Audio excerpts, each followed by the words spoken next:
Hello guys, welcome back to my channel Pratik E-Learning School where learning is a beautiful journey. এর আগের ভিডিওতে আমরা কিন্তু শিখেছি personal pronoun, demonstrative pronoun, demonstrative adjective versus demonstrative pronoun. এছাড়াও আমরা শিখেছি interrogative pronoun সম্পর্কে। এইবার আজকে আমরা শিখতে চলেছি reflexive or ইন্টেন্সিভ প্রোনাউন সম্পর্কে। তাই ভিডিওটা আর বেশি লম্বা না করে চলো আমরা ক্লাসটা শুরু করি। আচ্ছা, রিফ্লেক্সিভ আর ইন্টেন্সিভ প্রোনাউন কাকে বলে, কি কি ধরন রয়েছে সব আমি ধীরে ধীরে বলবো। প্রথমেই যেটা বলবো সেটা হচ্ছে রিফ্লেক্সিভ বা ইন্টেন্সিভ প্রোনাউন কিন্তু পার্সোনাল প্রোনাউনেরই মধ্যে পড়ে।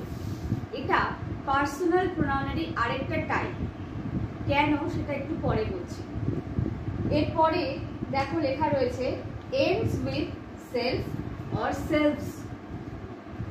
রিফ্লেক্সিভ বা ইন্টেন্সিভ প্রোনাউনকে আমি একটু আগে বললাম পার্সোনাল প্রোনাউনের অন্তর্গত এরা, সেটারই একটা টাইপ। কেন বললাম? কারণ এই যে বললাম না ends with self or selves, personal প্রোনাউনগুলোর সাথেই আমি যদি সেলফ বা সেলফ জুড়ে দিই তাহলেই হয়ে যায় রিফ্লেক্সিভ অর ইন্টেন্সিভ প্রোনাউন। যেমন myself, ourselves, yourself, yourselves, herself, itself, them selves.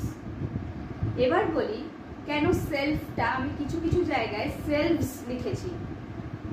যখন আমরা সিঙ্গুলার ফর্মে ইউজ করব তখন লিখবো সেলফ, যেমন মাই সেলফ। মাইটা কি সিঙ্গুলার ফর্ম, তো সেই ক্ষেত্রে আমরা সেলফ ব্যবহার করব। আর যখন দেম, তারপরে আওয়ার, ইয়োরটাও যখন প্লুরালে ব্যবহৃত হবে বা কোনো বহুবাচকের ক্ষেত্রে ব্যবহৃত হচ্ছে তখনও আমরা সেলফস ব্যবহার করব।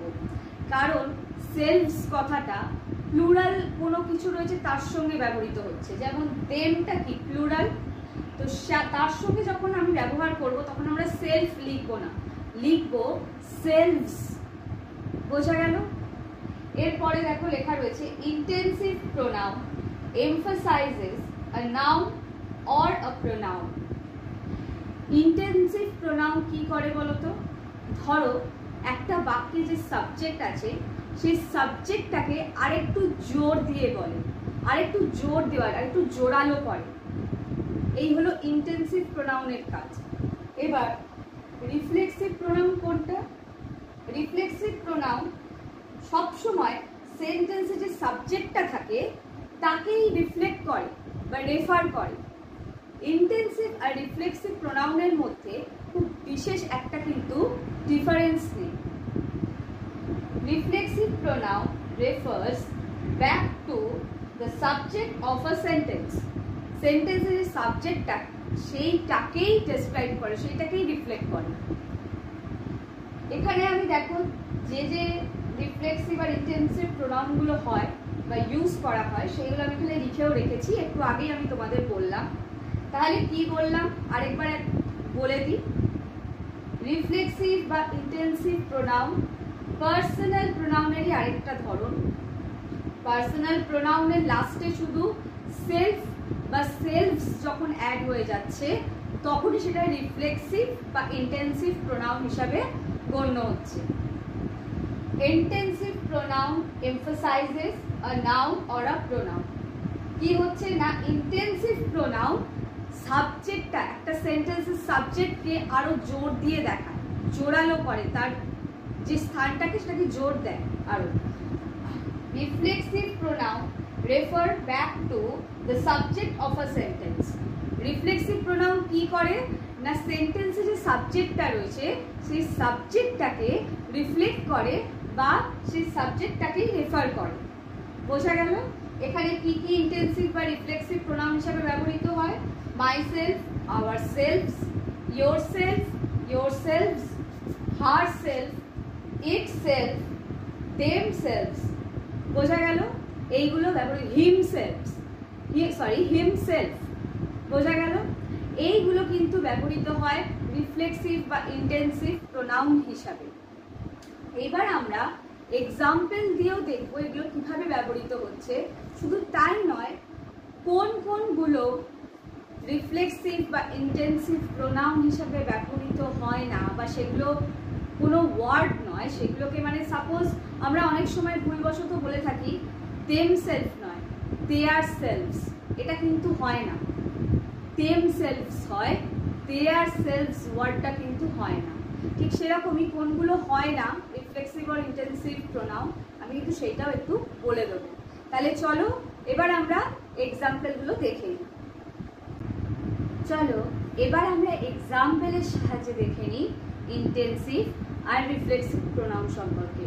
তবে তার আগে যেটা আমি বলছিলাম তোমাদেরকে, যে কোনগুলো রিফ্লেক্সিভ বা ইন্টেন্সিভ প্রোনাউন হিসাবে হয় না আর কিভাবে বলা উচিত। সাপোজ ধরো আওয়ার সেলফ কখনো হয় না, কারণ আওয়ার হচ্ছে কি প্লুরাল, এবং তার সাথে কখনো সেলফ ব্যবহার হতে পারে না।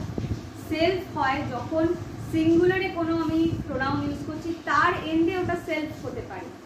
যেমন ধরো my self, himself, her self, এগুলো প্রত্যেকটাই সিঙ্গুলার ফর্ম, এদের সাথে সেলফ অ্যাড হতে পারে, কিন্তু আওয়ার, দেম এদের সঙ্গে কিন্তু সেলফ অ্যাড হয় না।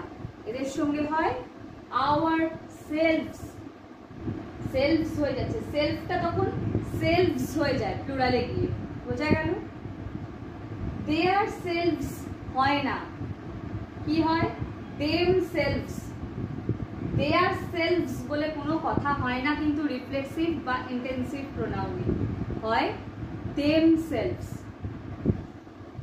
আরেকটা জিনিস দেখে নাও, অনেকেই এই ভুলটা করে থাকো, হিম সেলফ বলে, হিজ সেলফ কিন্তু হয় না।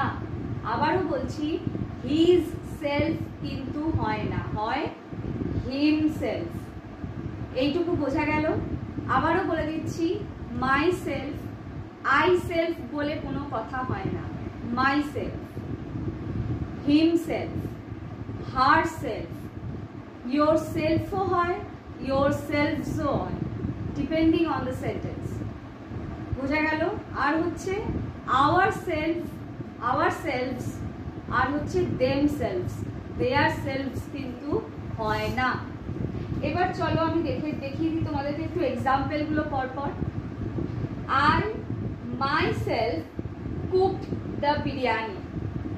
এখানে দেখো আইকে এমফাসাইজ করছে মাই সেলফ, আর একটু জোরালো করে ব্যাপারটা বোঝাচ্ছে, আমি নিজে বিরিয়ানি রান্না করেছি।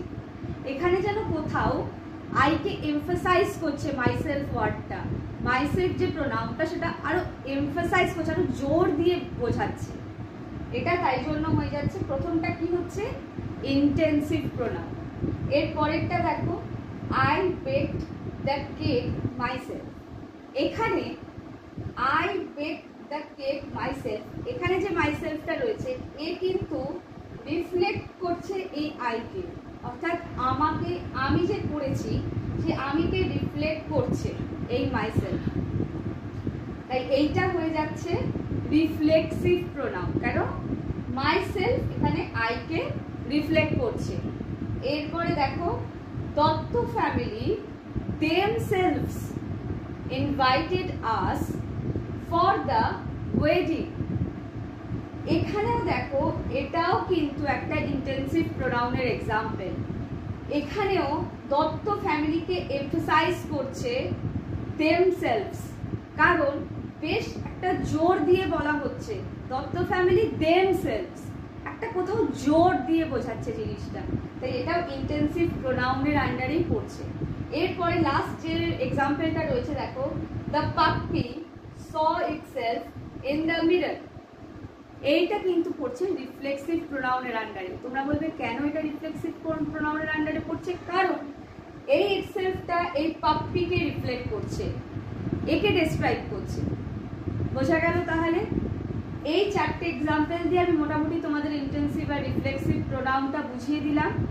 তোমরা পুরো ভিডিওটা প্রথম থেকে শেষ অবধি ভালো করে দেখবে, তাহলে আরো বেটার ভাবে বুঝতে পারবে। এবং চেষ্টা করবে আরো বেশি করে সেন্টেন্স রেডি করার, যাতে প্রোনাউনটা তোমরা ইন্টেন্সিভ বা রিফ্লেক্সিভ প্রোনাউন তোমরা বুঝতে পারো।